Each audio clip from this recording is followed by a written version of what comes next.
नमस्कार, भारत माता की जय, वंदे मातरम। आप सभी का स्वागत, वंदन, अभिनंदन आपके अपनी इस प्यारे से यूट्यूब चैनल में। साथियों, आज 20 क्वेश्चंस लेके आया हूं जो उत्तर प्रदेश लेखपाल वैकेंसी है साथियों, जिसका एग्जाम होने वाला है, उससे रिलेटेड 20 क्वेश्चंस हैं। आप अपने आप को चेक करिएगा कि 20 में से कितने के सही आंसर आपके होते हैं।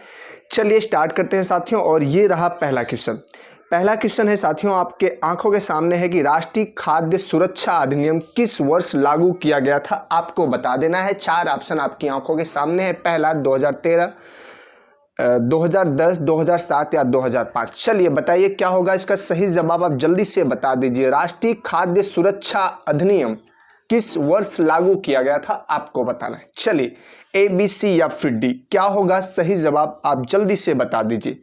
चलिए बताइए। जितने भी भाई बहन लाइव हैं सबका तहे दिल से स्वागत है, वंदन है, अभिनंदन है। चलिए बताइए इसका सही जवाब क्या होगा। तो इसका राइट आंसर होगा ए साथियों, 2013। कब साथियों? 2013। राष्ट्रीय खाद्य सुरक्षा अधिनियम पर 20 सितंबर 2013 को क्या हुआ था साथियों? ये इसको लागू किया गया था। ठीक है, 20 सितंबर 2013, मतलब 2013 में ये अधिनियम लागू किया गया था साथियों। चलिए बढ़ते हैं अगले क्वेश्चन की तरफ। और ये रहा साथियों अगला क्वेश्चन। नाबार्ड की स्थापना किस वर्ष हुई थी, आपको बताना है साथियों। चलिए बताइए साथियों। 1779, 1982, 1969 या 1972। नाबार्ड साथियों जो किसानों के लिए कृषि ऋण आसानी से दिलाती है साथियों, देती है। नाबार्ड एक बैंक है साथियों। बताइए इसकी स्थापना कब हुई थी, आपको जल्दी से बता देना है। मोस्ट इंपॉर्टेंट है ये, बहुत ही इंपॉर्टेंट क्वेश्चन है। चलिए बताइए इसका सही जवाब क्या होगा, जल्दी से बता दीजिए। ए, बी, सी या फिर डी। चलिए बताइए। तो इसका सही जवाब होगा ऑप्शन बी साथियों, 1982 में। ठीक है साथियों, 1982 में नाबार्ड की स्थापना हुई थी साथियों। इसका मुख्यालय मुंबई में है। किसानों को कृषि ऋण आसानी से प्राप्त हो सके साथियों, आसानी से प्राप्त हो सके, इसके लिए इसकी स्थापना की गई थी साथियों। कब? 1982 में। चलिए बढ़ते हैं अगले क्वेश्चन की तरफ। ये रहा साथियों अगला क्वेश्चन। भारत के किस राज्य में गेहूं का सर्वाधिक उत्पादन होता है, आपको बताना है। चलिए किस राज्य में गेहूं का सर्वाधिक उत्पादन होता है, चलिए बताइए। जितने भी भाई बहन लाइव हैं सबका तहे दिल से स्वागत है, वंदन है, अभिनंदन है अपने विवेक का प्रयोग करते हुए। चलिए बताइए क्या होगा इसका सही जवाब। भारत के किस राज्य में गेहूं का सर्वाधिक उत्पादन होता है, आपको बताना। चलिए उत्तर प्रदेश, हरियाणा, मध्य प्रदेश या फिर पंजाब, क्या होगा सही जवाब, जल्दी से बता दीजिए। तो इसका राइट आंसर ए होगा साथियों, उत्तर प्रदेश गेहूं के उत्पादन में पहले स्थान पे है साथियों। उसके बाद पंजाब है। उत्तर प्रदेश के बाद साथियों क्या है? पंजाब है। ठीक है, पहले यूपी है साथियों, फिर क्या है? पंजाब है। ठीक है साथियों, और उसके बाद मध्य प्रदेश है, एमपी है, और लास्ट में क्या है? चौथे स्थान पे राजस्थान है साथियों। ठीक है, चलिए बढ़ते हैं अगले क्वेश्चन की तरफ साथियों। और ये रहा अगला क्वेश्चन। भारतीय मसाला अनुसंधान संस्थान कहां पर स्थित है, आपको बता देना है। चलिए भारतीय मसाला अनुसंधान संस्थान, Indian institute of spices research कहां पे स्थित है, आपको बताना है। चलिए बताइए। मध्य प्रदेश, कर्नाटक, छत्तीसगढ़ या फिर केरल। चलिए ए, बी, सी, डी, क्या होगा सही जवाब, जल्दी से बता दीजिए। तो इसका राइट आंसर होगा डी साथियों, केरल में है, मसालों का राज्य। ठीक है, सबसे ज्यादा मसाले यहीं पे पैदा होते हैं साथियों, और यहीं पे है भारतीय मसाला अनुसंधान संस्थान स्थित है। चलिए बढ़ते हैं अगले क्वेश्चन की तरफ। ये रहा साथियों अगला क्वेश्चन। उत्तर प्रदेश में national institute of pulses research कहाँ स्थित है, बताइए साथियों। उत्तर प्रदेश में नेशनल इंस्टीट्यूट ऑफ पल्सेज भारतीय दाल अनुसंधान संस्थान कहाँ पे स्थित है? लखनऊ, कानपुर, इलाहाबाद या फिर रायबरेली। चलिए बताइए क्या होगा सही जवाब, जल्दी से बता दीजिए।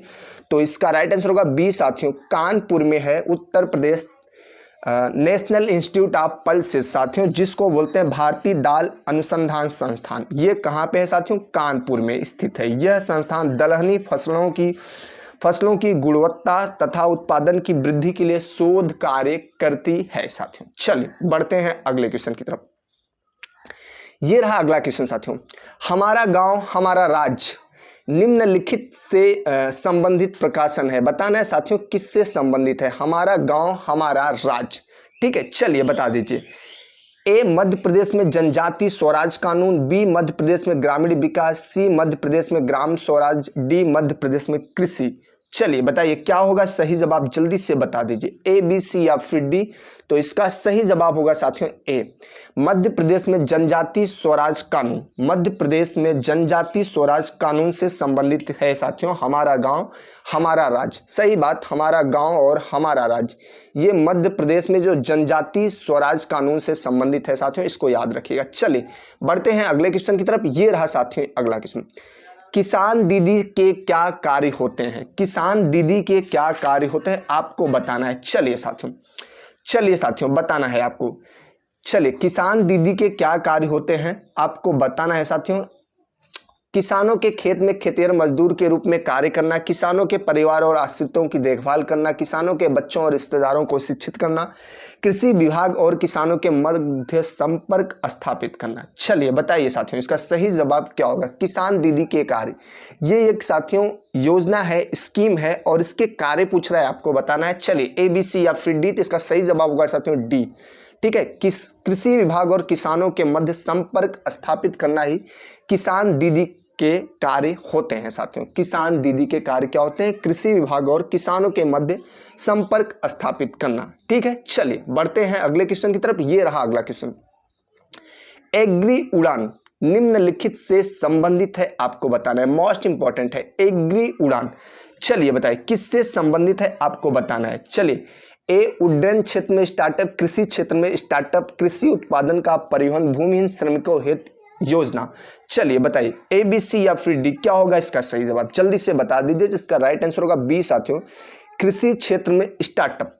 कृषि क्षेत्र में स्टार्टअप, एग्री उड़ान का संबंध कृषि क्षेत्र में स्टार्टअप से है।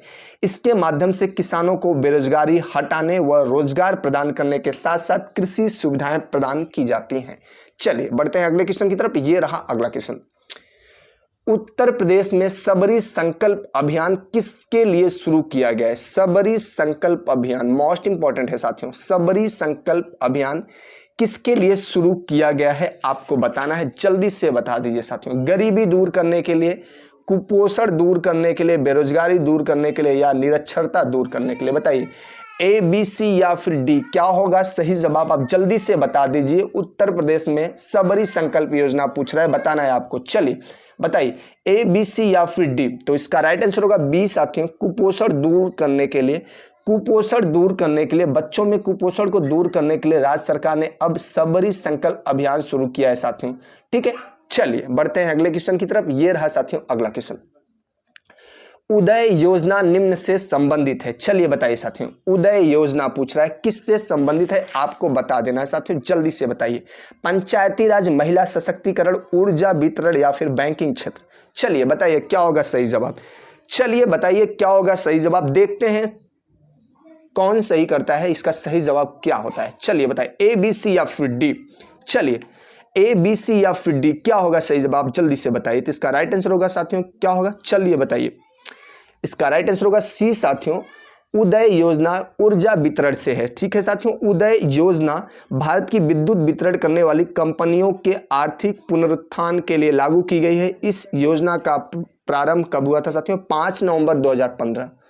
5 नवंबर और 2015 को इस योजना का शुभारंभ हुआ था। चलिए बढ़ते हैं अगले क्वेश्चन की तरफ। और ये रहा साथियों अगला क्वेश्चन, प्रधानमंत्री ग्रामीण आवास योजना के अंतर्गत बनाए जाने वाले घर किसके नाम होना चाहिए साथियों? जो प्रधानमंत्री ग्रामीण आवास योजना के अंतर्गत घर बनाए जाते हैं साथियों, वो किसके नाम होना चाहिए आपको बताना है साथियों। चलिए बताइए साथियों। चलिए, परिवार के पुरुष मुखिया, परिवार की महिला, सरपंच या सचिव? बताइए ए, बी, सी या फिर डी, इसका सही जवाब क्या होगा। तो इसका राइट आंसर होगा साथियों बी, परिवार की महिला।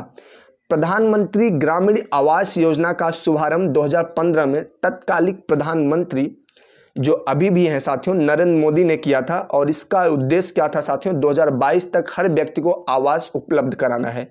यह घर परिवार की महिला के नाम होता है। चलिए बढ़ते हैं अगले क्वेश्चन की तरफ। और ये रहा अगला क्वेश्चन, निम्नलिखित में से कौन एक कृषि भूमि का रिकॉर्ड होता है साथियों? कृषि भूमि का रिकॉर्ड होता है, 4 ऑप्शन है, बताना है कौन होता है, ये आपको बता देना है। चलिए, जमाबंदी, खतौनी, मुख्य तारनामा या फिर पंचनामा? बताइए क्या होता है जिसमें भूमि का लेखा लेखा जोखा होता है साथियों वो आपको बताना है। चलिए, जमाबंदी, खतौनी, मुख्य तारनामा या फिर पंचनामा, तो इसका राइट आंसर होगा बी साथियों, खतौनी। क्या बोलते हैं उसको साथियों? खतौनी। खतौनी का उपयोग कृषि भूमि का रिकॉर्ड रखने के लिए किया जाता है। इसमें किसान की समस्त भूमि का रिकॉर्ड होता है। चलिए बढ़ते हैं अगले क्वेश्चन की तरफ, और ये रहा साथियों अगला क्वेश्चन। भारत की सबसे बड़ी सिंचाई नहर को बता देना है। चलिए साथियों, भारत की सबसे बड़ी सिंचाई नहर को बता देना है, और चलिए बताइए क्या होगा? निचली गंगा नहर, भाखड़ा नहर, इंदिरा गांधी नहर या सतलुज गंगा लिंक नहर? चलिए बता दीजिए साथियों, चलिए बता दीजिए इसका सही जवाब क्या होगा। एक चीज दिमाग में जरूर रखिएगा साथियों, सपने केवल आपके सपने नहीं होते हैं, आपके मम्मी पापा, आपके पेरेंट्स, आपके रिलेटिव के भी सपने होते हैं कि ये मेरा बेटा है, ये मेरा ये है, कुछ जरूर बनेगा। तो उन सपनों को पूरा करने के लिए जी तोड़ मेहनत करिए। चलिए बताइए, भारत की सबसे बड़ी सिंचाई नहर कौन सी है आपको बताना है। 4 ऑप्शन है, ए, बी, सी या फिर डी। बताइए क्या होगा सही जवाब? तो इसका राइट आंसर होगा सी साथियों, इंदिरा गांधी नहर। इंदिरा गांधी नहर सतलुज और ब्यास नदियों के संगम पर निर्मित है साथियों। 2 नवंबर 1984 में इसका नाम इंदिरा गांधी नहर परियोजना कर दिया गया था। यह भारत की सबसे बड़ी सिंचाई नहर है। चलिए बढ़ते हैं अगले क्वेश्चन की तरफ, और ये रहा साथियों अगला क्वेश्चन। प्रधानमंत्री आवास योजना ग्रामीण किस वर्ष आरंभ की गई थी आपको बता देना है। चलिए, 1985, 1995, 2005 या 2016? ए, बी, सी या फिर डी? क्या होगा सही जवाब? तो इसका राइट आंसर होगा डी साथियों, 2016 में प्रधानमंत्री आवास योजना ग्रामीण ये 2016 में साथियों स्टार्ट की गई थी। 20 नवंबर 2016 में इस योजना के अंतर्गत ग्रामीण विस्तारों में मकान बनाने के लिए आर्थिक सहायता की जाती है। चलिए बढ़ते हैं अगले क्वेश्चन की तरफ, और ये रहा साथियों अगला क्वेश्चन। किसी के गजरे की खुशबू को महकता छोड़ाया हूं, मैं अपनी नन्ही सी चिड़िया को चहकता छोड़ाया हूं। अपनी छाती से लगा लेना ऐ भारत माँ, मैं अपनी माँ की बाहों को तरसता छोड़ाया हूं। सभी शहीदों को सत सत नमन, वंदन, और उनके परिवार वालों के हम ऋणी हैं और हमेशा ऋणी रहेंगे। चलिए साथियों बता दीजिए, किसी खेत में एक साथ 2 या 2 से अधिक फसलों की खेती करने की प्रक्रिया को क्या कहा जाता है? चलिए बताइए, एक साथ बहुत सारी खेती की जाती है जब एक ही खेत में, तो उसको क्या कहा जाता है? ड्रिप सिंचाई, मिश्रित फसल, साझा फसल या फिर क्रमिक फसल? बताइए क्या होगा सही जवाब इसका, जल्दी से बता दीजिए। तो इसका राइट आंसर होगा साथियों बी, मिश्रित फसल। काफी फसलें जब मिक्स करके बोई जाती हैं साथियों तो उसको मिश्रित फसल कहते हैं। चलिए बढ़ते हैं अगले क्वेश्चन की तरफ, और ये रहा साथियों अगला क्वेश्चन। भारत में निम्न में से कौन सा पुरस्कार कृषि से संबंधित है साथियों? कौन सा पुरस्कार कृषि से संबंधित है आपको बताना है साथियों। चलिए, कृषि से संबंधित पुरस्कार आपको बता देना है साथियों। शांति स्वरूप भटनागर पुरस्कार, बोरलाग पुरस्कार, कालिदास सम्मान या फिर द्रोणाचार्य पुरस्कार? बताइए कौन सा ऐसा पुरस्कार है साथियों जो कृषि से संबंधित है आपको बताना है। चलिए, ए, बी, सी या फिर डी? बताइए क्या होगा इसका सही जवाब। तो इसका राइट आंसर होगा बी साथियों, जो बोरलाग पुरस्कार है साथियों, ये क्या है, कृषि के क्षेत्र में दिया जाता है साथियों। ठीक है, चलिए बढ़ते हैं अगले क्वेश्चन की तरफ। ये रहा साथियों अगला क्वेश्चन। चकबंदी से आपका क्या अभिप्राय है साथियों? चकबंदी बहुत ही इंपॉर्टेंट क्वेश्चन है साथियों। चकबंदी बताइए, रोज सुनते होंगे आप लोग, अक्सर सुनते होंगे चकबंदी के बारे में, तो क्या इससे क्या अभिप्राय है आपको बताना है। भूमि का एकीकरण, संपत्ति का एकीकरण, परिवार का एकीकरण या कर का समेकन? बताइए, चकबंदी पूछ रहा है साथियों। चलिए, ए, बी, सी या फिर डी? इसका राइट आंसर होगा ए साथियों, भूमि का एकीकरण। चकबंदी वह विधि है साथियों जिसके द्वारा व्यक्तिगत खेती को टुकड़ों में विभक्त होने से रोका जाता है या संचयित किया जाता है, तथा किसी ग्राम की समस्त भूमि को और कृषकों को बिखरे हुए भूमि खंडों को पृथक क्षेत्र में पुनर्नियोजित किया जाता है। ठीक है, इसका मतलब यही होगा साथियों, याद रखिएगा, भूमि का एकीकरण, चकबंदी। ठीक है, चलिए बढ़ते हैं अगले क्वेश्चन की तरफ। ये रहा साथियों अगला क्वेश्चन। उत्तर प्रदेश में किस प्रकार की मिट्टी अधिकांश पाई जाती है आपको बताना है। चलिए, किस प्रकार की मिट्टी हमारे यूपी में ज्यादातर पाई जाती है? बलुई, जलोढ़, लाल मिट्टी या फिर लाल और काली मिट्टी का मिश्रण? चलिए, जितने भी भाई बहन हैं, लाइव हैं या जो चैनल सुन रहे हैं, देख रहे हैं, बताइए इसका सही जवाब क्या होगा। उत्तर प्रदेश में किस प्रकार की मिट्टी सर्वाधिक मात्रा में या अधिकांशतः पाई जाती है? चलिए ए, बी, सी या फिर डी। तो इसका राइट आंसर होगा बी साथियों, जलोढ़ मिट्टी। क्या होगा साथियों? जलोढ़ मिट्टी।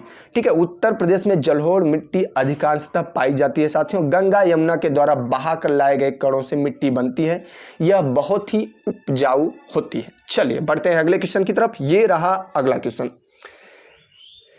निम्नलिखित में से किस फसल में उत्तर प्रदेश भारत में सबसे बड़ा उत्पादक नहीं है साथियों? ये नहीं वाला ऑप्शन जरूर देखिएगा साथियों, क्योंकि बड़ा ही खतरा कर देता है कभी कभी ये। चलिए, आलू, चावल, गन्ना या गेहूं।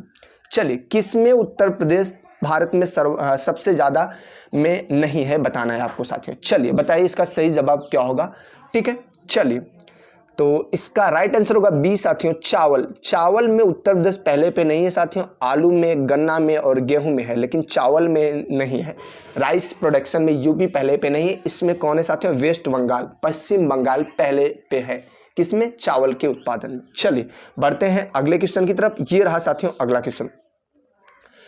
उत्तर प्रदेश में कृषि के लिए प्रयुक्त भूमि का प्रतिशत क्या है? चलिए बता देना साथियों, जो यूपी है इसमें कितने प्रतिशत भूमि पर खेती की जाती है आपको बताना है। चलिए बताइए साथियों। चलिए ए, बी, सी या फिर डी, क्या होगा सही जवाब? जल्दी से बता दीजिए। 56.7, 60.7, 64.7 या 68.7। बताइए क्या होगा सही जवाब? जल्दी से बता दीजिए साथियों। तो इसका राइट आंसर होगा डी साथियों, लगभग 69%, 68.7% साथियों भूमि पर क्या की जाती है? खेती की जाती है। कहाँ पे? यूपी में। ठीक है, चलिए बढ़ते हैं अगले क्वेश्चन की तरफ साथियों। ये रहा अगला क्वेश्चन।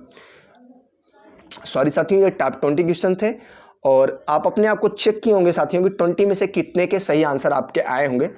और वीडियो अगर अच्छा लगा हो तो साथियों लाइक कर दीजिएगा। ठीक है, और अपने दोस्तों में शेयर भी कर सकते हैं। अगर चैनल पे नए हैं तो चैनल को सब्सक्राइब कर लीजिएगा। आपको इस चैनल के माध्यम से डेली 8 बजे शाम को टॉप 20 क्वेश्चंस लेके आता हूं, जो विभिन्न एग्जाम्स में आपकी जरूर मदद करेंगे। ठीक है, अपना ख्याल रखिएगा, माता पिता और गरीबों का सम्मान जरूर करिएगा साथियों।